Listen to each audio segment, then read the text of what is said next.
നെടുമ്പാശ്ശേരി വിമാനത്താവളത്തിൽ വൻ പക്ഷിവേട്ട എന്ന വാർത്ത വരുന്നു. തിരുവനന്തപുരം സ്വദേശികളായ ബിന്ദു, ശരത് എന്നിവർ പിടിയിലായിരിക്കുകയാണ്. വേഴാമ്പലുകൾ ഉൾപ്പെടെ അപൂർവ ഇനത്തിൽപ്പെട്ട പക്ഷികളെയാണ് കൊണ്ടുവന്നത്. 25,000 മുതൽ 2 ലക്ഷം രൂപ വരെയാണ് പക്ഷികൾക്ക് വില കണക്കാക്കുന്നത്. ലേബി സജീന്ദ്രൻ ചേരുന്നു. എങ്ങനെയാണ് ഇവർ ലേബി പക്ഷിക്കടത്ത് നടത്തിയത്? എന്താണ് വിശദാംശങ്ങൾ?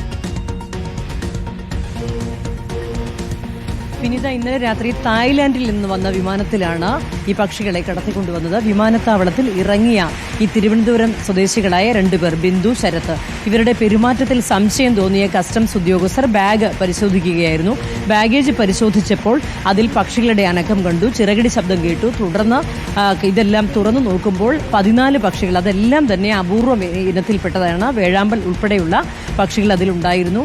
അതിൽ ഓരോന്നിനും 25,000 രൂപ മുതൽ 2 ലക്ഷം രൂപ വരെ വിലയുള്ള പക്ഷികളാണ് എന്ന് വനം വകുപ്പ് കണക്കാക്കുന്നു. ഈ വനം വകുപ്പ് ഇതിന്റെ ഒരു തുടർ നടപടികൾക്കായി പക്ഷികളെ ഏറ്റെടുത്തിട്ടുണ്ട്. കസ്റ്റംസ് പക്ഷികളെല്ലാം വനം വകുപ്പിന് കൈമാറിയിട്ടുമുണ്ട്. വിനീത, ഓർക്കേണ്ട കാര്യം ഇതാണ്: നെടുമ്പാശ്ശേരി വിമാനത്താവളം കേന്ദ്രീകരിച്ച് സ്വർണ്ണക്കടത്ത് വ്യാപകമാകുന്നു. ഈ ഒരു സാഹചര്യത്തിൽ ഇവിടെ കസ്റ്റംസ് വളരെ അലേർട്ടായി പ്രവർത്തിക്കുകയാണ്. അതിനിടയിലാണ് ഇത്തരത്തിൽ 2 യാത്രക്കാരുടെ പെരുമാറ്റത്തിൽ സംശയം തോന്നി ബാഗ് പരിശോധന നടത്തിയത്. പരിശോധിക്കുമ്പോൾ അതിൽ പക്ഷികളുടെ ചിറകടി ശബ്ദം, എങ്ങനെയാണ് ഇത്രയും അധികം പക്ഷികളെ, ഈ 14 പക്ഷികൾ എന്ന് പറയുമ്പോൾ അതിന്റെ ചിറകടി ശബ്ദമൊന്നും ഇല്ലാതെ അത് എങ്ങനെയാണ് ആ പക്ഷികളെ കടത്തിക്കൊണ്ട് വിമാനത്താവളം വരെ കൊണ്ടുവന്നത് എന്നറിയില്ല. ഏതായാലും അതിൽ പക്ഷികളുടെ പ്രത്യേകതയും വനം വകുപ്പ് പറയുന്നുണ്ട്. ഇതിൽ ചില പക്ഷികൾ ഇതിന് സ്വന്തമായി ഭക്ഷണം കഴിക്കാൻ പറ്റാത്ത പക്ഷികൾ, അതായത് പറന്ന് നടന്ന് ഭക്ഷണം ശേഖരിച്ച് കഴിക്കുന്നത് വേണം, വളർത്തുന്ന ഇനത്തിൽപ്പെട്ടവയല്ല ഒന്നും തന്നെ. അപ്പോൾ കൊടുക്കുന്ന ഭക്ഷണം കഴിക്കുന്നുമില്ല. അത്തരം പക്ഷികളെ എങ്ങനെയാണ് ഇവർ കൊണ്ടുവന്നതെന്നോ ആർക്കായിട്ടാണ് കൊണ്ടുവരുന്നതോ എന്നുള്ള കാര്യമൊക്കെ അറിയാനുണ്ട്. എങ്കിലും ഇവർ 2 പേരും പറയുന്നത് 75,000 രൂപ പ്രതിഫലം നൽകാമെന്ന് പറഞ്ഞതിന്റെ പേരിലാണ് ഈ പക്ഷികളെ ഇങ്ങോട്ട് കടത്തിക്കൊണ്ടുവന്നത്. എന്നത് തന്നെയല്ലേ?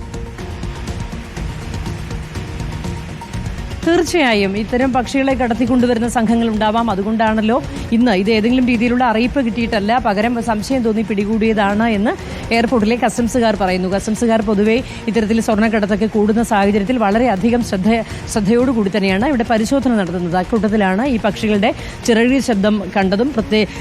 വിനീത, ഒന്ന് ഓർത്തു നോക്കുക, സാധാരണഗതിയിൽ സ്വർണം പിടിക്കുന്ന മറ്റൊന്നുമല്ല. പക്ഷികളുടെ ബാഗെല്ലാം പരിശോധിച്ചപ്പോൾ ഈ 14 പക്ഷികൾ ബാഗിനകത്തിരിക്കുകയാണ്. അതെല്ലാം ചിറകടിച്ച് ശബ്ദമുണ്ടാക്കുന്നു. ഈ ചിറകടി ശബ്ദമൊന്നും ഇല്ലാതെ എങ്ങനെ വിമാനത്തിൽ ഇവിടം വരെ എത്തിച്ചു എന്നത് മനസ്സിലാകുന്നില്ല. അത് മാത്രമല്ല, ഈ ഇത്രയും നിയമപരമായ ജാഗ്രതയൊക്കെ പുലർത്തുന്ന ഒരു സമയത്ത് ഇത്രത്തോളം പക്ഷികളെ ഒരുമിച്ച് കൊണ്ടുവരുന്നു. ഈ പക്ഷികൾ 14 പക്ഷികളെന്ന് പറയുമ്പോഴും 14 പക്ഷികളെ ചിറകടി ശബ്ദമൊക്കെ ഒതുക്കി പിടിച്ച് ഇവിടെ വരെ ഏതായാലും കൊണ്ടുവന്നു. ഏതായാലും പക്ഷികളെ തന്നെയാണ് ഏതായാലും പക്ഷികളെ കടത്തിയത്. പക്ഷേ കസ്റ്റംസ് ആ നീക്കം പൊളിച്ചു. 14 പക്ഷികളുമായി എത്തിയ 2 തിരുവനന്തപുരം സ്വദേശികളെയാണ് ഇപ്പോൾ പിടികൂടിയിരിക്കുന്നതെന്നാണ് ലേബി സജീന്ദ്രൻ റിപ്പോർട്ട് ചെയ്യുന്നത്.